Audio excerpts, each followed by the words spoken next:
today. You'll notice how much rotation I have. Now, as you look at my body, remember I'm lower core. So if I were upper core, I'd have very little hip rotation compared to the low core. So as the carrying angle increases, as it does in the lower core, you're going to get a lot more hip rotation.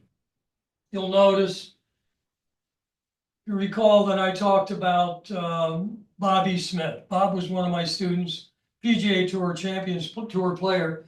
We'd be on the range at Pelican Hill, and he would start to rock before he hit every shot. And you'll notice what just happened to my hips. They squared up. So if I raise 1 foot, they'll go back to where they were. Sam Snead. Sam Snead talked about starting his golf swing, everything together. And to do that, he would take his trail knee, as he described it, move it toward his lead knee, and then start everything back together. So as I move that trail knee toward my lead knee, look what happens to my hips. And we can go on. I mean, if you look at someone like Faldo, who had a rolled posture, we had something called the Wright boom. He didn't bomb. He didn't.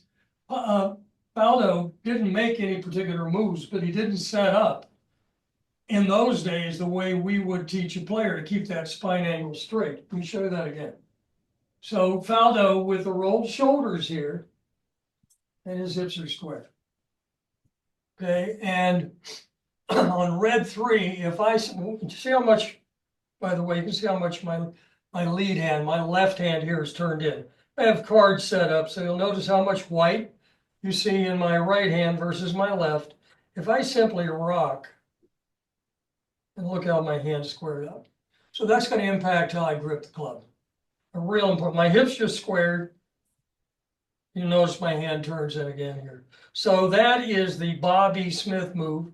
And one of the things when you read lesson 1 5.0, you'll see that we talk about getting the hip square, and this is the primary way it's done.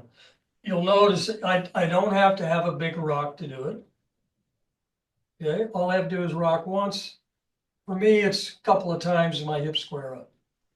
Now, yeah, you can go play with that, but there, as I said, there are a number of other variables, and we're going to explore a few of those today. But let me show you Snead, one of my favorites.